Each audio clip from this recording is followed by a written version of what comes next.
За климатските трендови во Македонија во студиото разговарам со професор доктор Владо Спиридонов, доктор по метеоролошки науки. Добар ден и добре дојдовте. Добар ден, благодарам за поканата. Професоре Спиридонов, дали климатските промени се веќе реалност во Македонија? Сигурно дека не зборуваме за некое идно сценарио, туку веќе ги живееме. Да.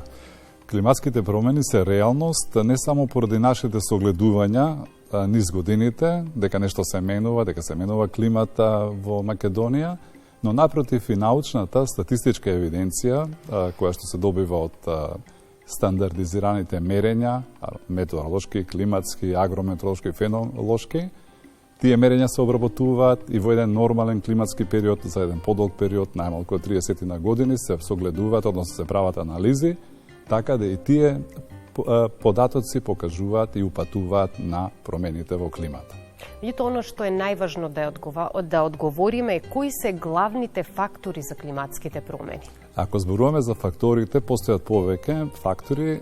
Првите се астрономски, меѓутоа тие оперираат или функционираат во еден астрономски циклус, подолг низ години, стотици и повеќе, според одредена теорија на Миланковиќ, кој што ги дефинирал тие циклуси. Понатаму следните фактори се планетарни, вулкански ерупции, земјотреси, кога се изврлат голема количина аеросоли во атмосферата и на тој начин го менуваат онаа енергетска рамнотежа на нашата планета, и најсуштинскиот е човечкото влијание, односно антропогениот фактор, кој што пред се должи на користење на јаглен гас и нафта, како еден од најзастапените стакленички гасови, а тоа е исфрлање на CO2 во атмосферата. Постојано говориме дека климатските промени се најсериозниот предизвик на 21. век на глобално ниво и постојано говориме дека глобалното затоплување е сериозен фактор кој што го загрозува животот на земјата планета. Па ајде и да одговориме што значи глобално затоплување и зошто настанува. Глобалното затоплување е тренд во зголемување на средната температура на површината на земјата во еден, рековме, долгорочен еден циклус, во еден долгогодишен период, како резултат токму на овој ефект што го кажав, антропогеното влијание и неконтролирана емисија на стакленички гасови во атмосферата.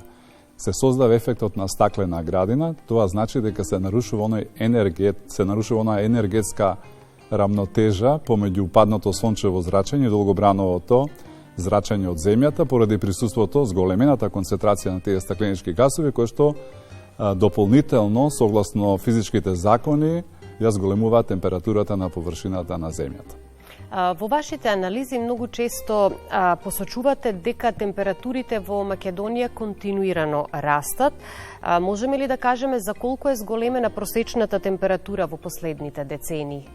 Во земјава. Да, токму така, значи постојат многу бројки, меѓутоа она што е суштински сега да кажеме дека генерално, како што кажав, како резултат на глобалното затоплување, температурата на нашата планета, значи на површината на планета е зголемена за околу 1,3 според 1,3 степени според НАСА. Во Македонија, значи слична бројка, значи 1,3 според најпоследните анализи, односно климатски истражувања кои ги спроведу Управата за хидрометеоролошки работи, во рамките на 4-тиот национален план за климатски промени.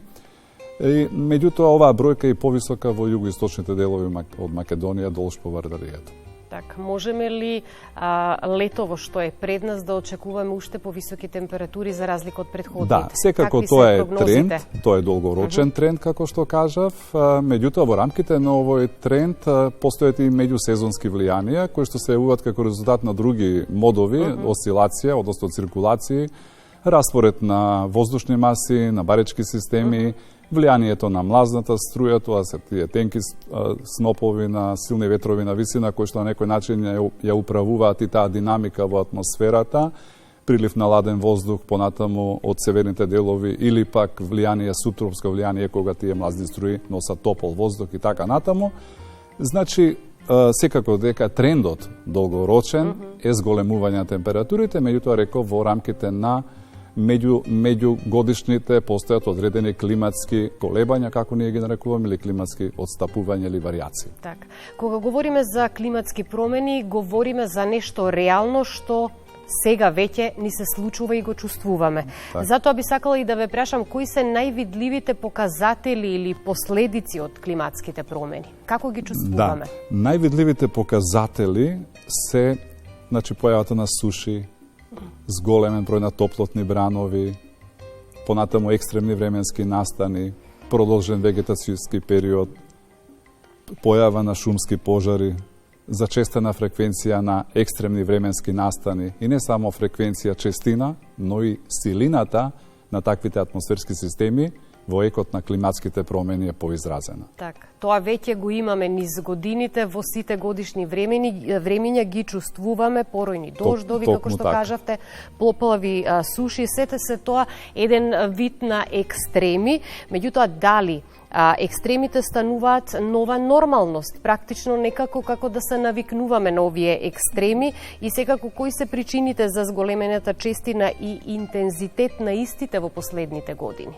Да, сите зборуваме за климатските промени, тоа е еден интердисциплинарен проблем, меѓутоа, кога зборуваме за физичките основи на климатските промени, тогаш навистина треба да се упатиме на нашиот климатски систем, кој што е составен интегрално од повеќе компоненти, една е атмосферата, биосферата, литосферата, односно геосферата, понатаму хидролошкиот дел и конечно ледениот, односно северните полови, ледениот дел на Арктик и на Антарктик.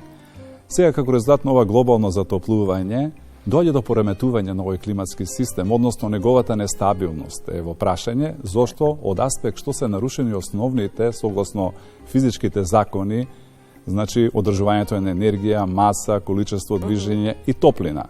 И сега кога вие во еден таков систем сте зголемиле температурата на целата планета за 1 и над 1 степен, тој систем има повратни механизми и реакции каде што се пренесува таа енергија, е неунишлива таа енергија што ние сега сме дали или вишок топлина во атмосферата, која што се одржи веќе повеќе, топлиот воздух може да држи повеќе количина на водена пара, се мисли дека 1 степен потопол воздух држи повеќе 7% водена пара во атмосферата. На тој начин, таа водена пара, таа топлина мора да се реализира, така да постои трансфер на енергија од оние мали процеси вртлози во атмосферата кон поголемите вртлози во атмосферата и на тој начин мора да се реализира. Затоа се зголемуваат тие екстремности во атмосферата, затоа што не само од овој аспект, меѓутоа се менува и самите воздушни маси, нивното поместување во текот на сезоните, се менуваат атмосферските системи, се менува нивната силина, интензитетот на грмотевичните области е веќе поизразен. Меѓутоа тоа не е секаде рамномерно на планетата распространето, ова сега за кое што сега станува збор. Така да на некој начин нашата природа ние, влијаеме со нашите антропогени влијанија врз природата сега нам ни враќа. Сушност можеме да кажеме дека човекот е и причина, но и ги трпи последиците од климатските промени. Да, тоа е на таков начин еден реверзибилен процес, за жал мислам, кој што навистина треба да кај нас да упати на поголема свесност во времето во кое што живееме. И бидејќи говориме денеска за климатските трендови во Македонија, би сакала да ве прашам, а сигурно и гледачите ги интересира, кои региони во земјава се најранливи на суши и екстремни топлотни бранови и кои сектори се најзасегнати од климатските промени? Во односот на кои региони, ако размислуваме климатските промени, Македонија е мала, меѓутоа според нашите експерти се издвојуваат неколку климатски региони во Македонија.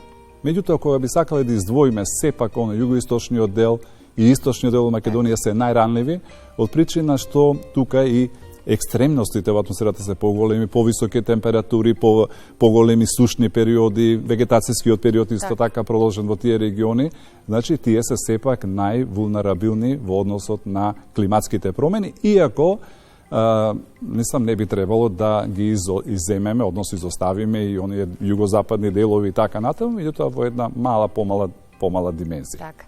Генерално... А во односот на се извинувам, значи вие ме прашавте за институциите, односно кои сектори. Па секако дека примарен сектор во односот на влијанието и последиците, консеквенциите од климатските промени е земјоделството, земјоделскиот, водостопанството, шумарството, понатаму здравствениот сектор исто така и сите останати сектори се засегнати во односот на времето во кое што живееме и иднината во делот на климатските, да речеме, сценарија, како би се развивала климата во некои наредни десетици, 20-тина или до крајот на овој век, до 2100 година. И бидејќи го спомнавте земјоделството, секако потврдуваме дека климатските промени имаат неголемо влијание врз земјоделството и производството на храна. Затоа сакам да ве прашам какво е влијанието врз земјоделството од аспект на водоснабдување, наводнување, вегетација, планирање. Треба да се следат овие климатски трендови за да може да се прилагоди нели земјоделството и производството на храна. Така, токму јас на почетокот кажав дека постои компетентна институција која долг низ години спроведува мерења. Едно од мерењата се и оние агрометеоролошки, фенолошки, климатски мерења, токму со цел да се исто така хидролошки мерења, да не ги изоставам, да се значајни мерења, имаме статистика и се обработуваат податоците и сите тие упатуваат според нивните анализи, значи упатуваат на поголеми, повисоки температури во иднина, на поголем број на денови со суши, повеќе тропски ноќи, повеќе тропски денови, продолжување на вегетацијскиот период. Сето тоа нам ќе не принуди институциите да бидат подготвени, посебно аграрот во делот на земјоделското планирање, во делот на наводнување, бидејќи има дефицит на врнежи, континуирани, мислам, врнежи, ако тука постои една специфичност во режимот и шаблонот на врнежи, меѓутоа ќе не упати на адаптирање на тоа земјоделско производство, на одредени, како што сме сведоци, дека се поместува сезоната и на тој начин сето тоа ќе влие посебно на тој сектор да се внесуваат одредени иновативни. Меѓутоа јас би оставил ова простор и сепак земјоделските експерти, професори на вистина кои што имаат се компетентни во област да дадат и повеќе импликации во контекст на климатските промени. И сега споменавме дека човечкиот фактор е клучен во климатските промени и уште еден горлив проблем ни е урбанизацијата која што е неминовна, но си го зема својот данок.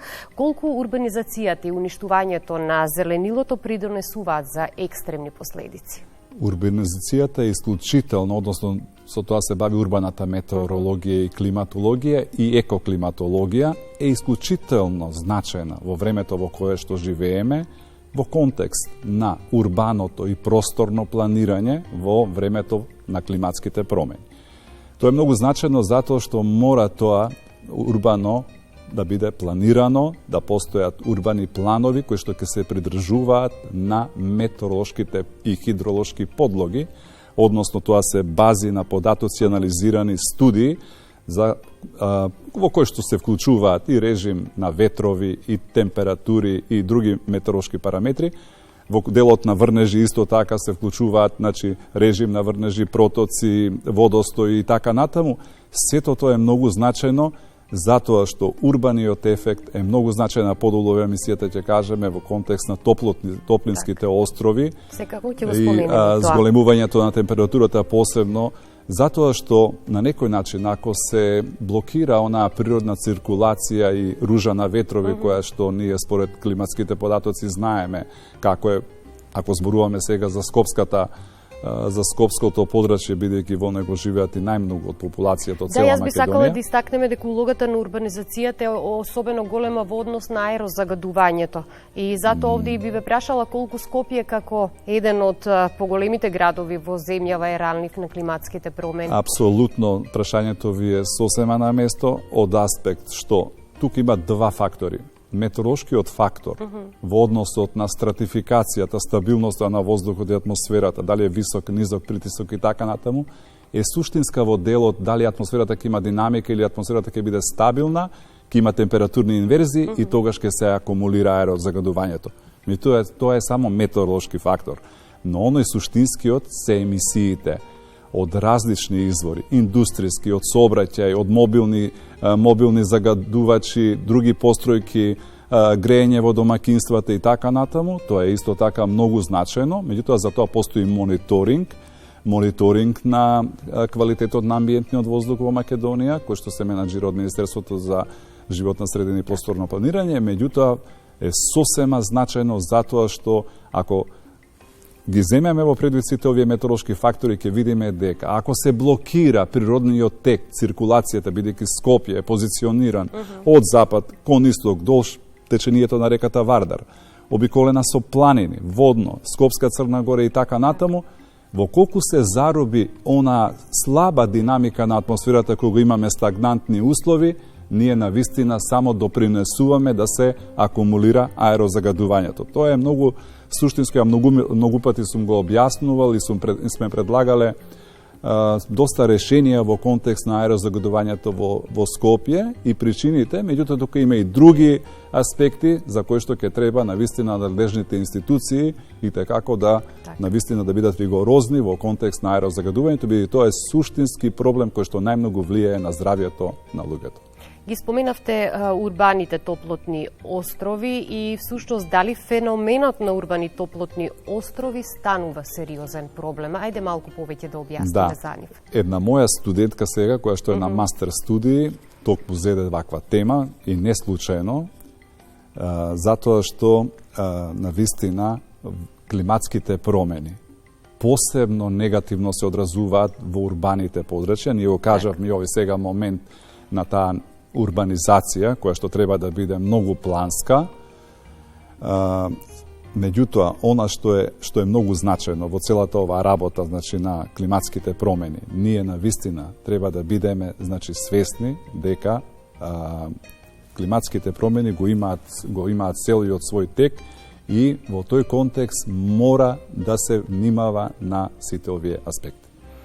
Сега едно од клучните прашања, професоре. Дали институциите на вистина ја сваќаат сериозноста на климатските промени или се уште реагираме само тогаш кога ќе се случи некаква катастрофа? Дали се институциите пред се подготвени да реагираат на време? Да. Институциите на вистина во нашата држава постојат два аспекти во контекст, зборувам, на климатските промени. Првиот е во делот на административното менаџирање, кое што исто така поврзано и со да речеме, со стручна експертиза, научници од МАНУ, од сите институции, учествуваат во тој Национален комитет за климатски промени, кој што се координира од Министерството за животна средина и просторно планирање, каде што координатор е професор доктор Теодора Грнчарова. Значи, тоа е еден дел каде што се подготвуваат национални планови, каде што се инвентар на стакленички гласови, сега имаме втора работилница за транспарентност и така натаму, во соработка со UNDP, каде што се готви новиот закон за климатска акција и така натаму, тоа е во завршна фаза на консултација сега во Брисел. Тоа е многу значајно и од научен и од административен аспект, да точно ние сите внатре има сублимат во тие национални планови, извештаи за стакленички гасови, за напредокот на нашата земја во односот на намалување на емисијата на стакленички гасови, трансфер кон зелената агенда и така натаму, декарбонизација. Сето тоа е толку суштински, толку се работи во соработка со институциите и сите компетентни научници од цела држава, од земјоделскиот факултет, шумарскиот, од МАНУ, да не ги набројувам од сите други останати институции во координација, вклучувајќи и УХМР и други институции. Тоа е еден аспект, а другиот аспект е менаџирањето на институциите во делот на координативно делување во односот на адаптацијата кон климатските промени и ризиците кои што ги носат климатските промени. И тука, според мое мислење, би требало да се зајакнат капацитетите, значи да пристапиме повеќе кон градењето на капацитетите и јакнењето на резилентност, односно отпорноста кон ризиците што ги носат овие посебно екстремни временски настани. И оттаму сметам дека со една уште по-добра координативна активност, со внесување на одредени иновативни методологии и технологии согласени со научната заедница и овие стандарди што се пропишани од светската метеоролошка и другите меѓународни организации, да ги подобриме тие техники, методологии на мониторинг, понатаму на временските и хидролошки најави кои што ќе бидат базирани на влијанија во односот на можните влијанија врз инфраструктурата, врз безбедноста и сигурноста на граѓаните, и на тој начин ќе го подобриме целиот тој концепт на справување со последиците од климатските промени. А пред малку должам да кажам, кога малку се деконцентрирав, да бидам искрен, кога рековте за Топлинските острови, значи што е карактеристично, значи ако температурата се зголемува во руралните области согласно климатските промени, во другите области за 1,3 и над 1 степен, веќе Топлинските острови температурата, тоа се области каде што на вистина има такви студии работени и од Финки во соработка со меѓународни организации, температурата е дури за 5 степени повисока од руралните подрачја, околните подрачја околу Скопската котлина, што е многу опасно. Тоа се случува во ситуации кога тоа е поизразено, кога имаме да речеме поместување на субтропскиот појас на висок притисок и во последователни неколку денови имаме температури, високи температури, се задржува топлиот воздух, антициклонално време, се акумулира топлината и тогаш се јавуваат и тие тропски ноќи кога минималната температура на воздухот не е помала од 20 степени.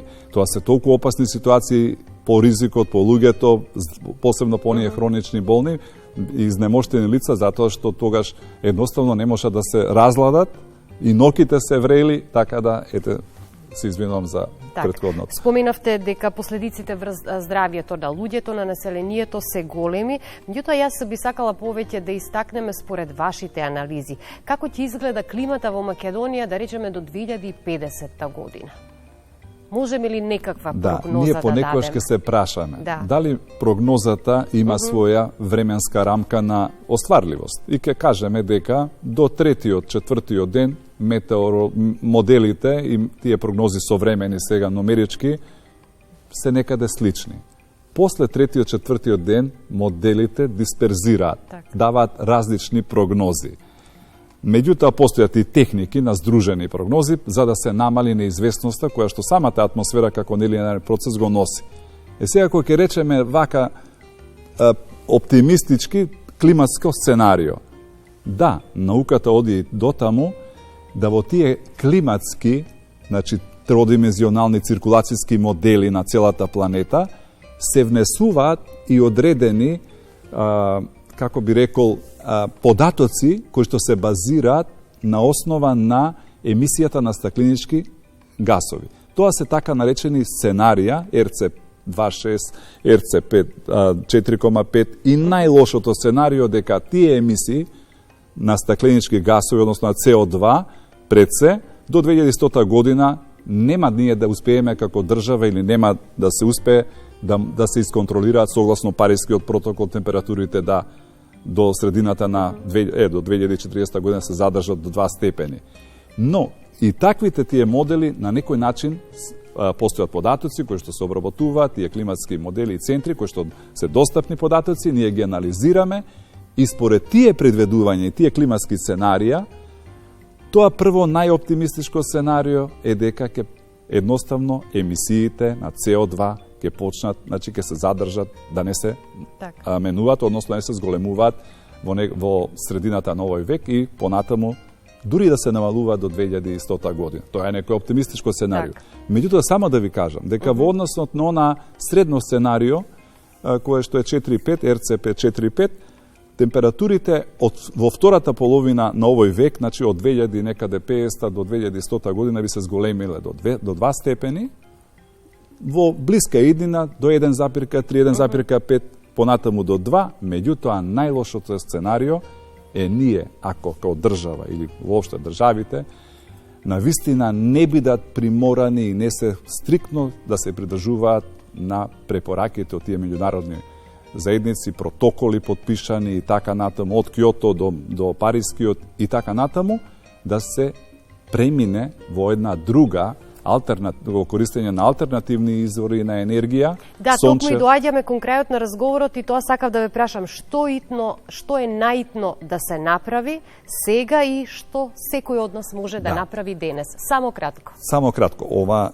не може да се направи преку ноќ, затоа што тоа процес и нашите институции во рамките на сите овие активности што ги спроведува Националниот комитет за климатски промени и сите овие национални извештаи се во таа насока и сега првите сигнали на неодеднешната работилница се дека има одреден позитивен тренд во односот на намалувањето на стакленичките гасови. Тоа е процес и тоа ќе трае долго и треба да бидеме оптимисти, меѓутоа умерени оптимисти.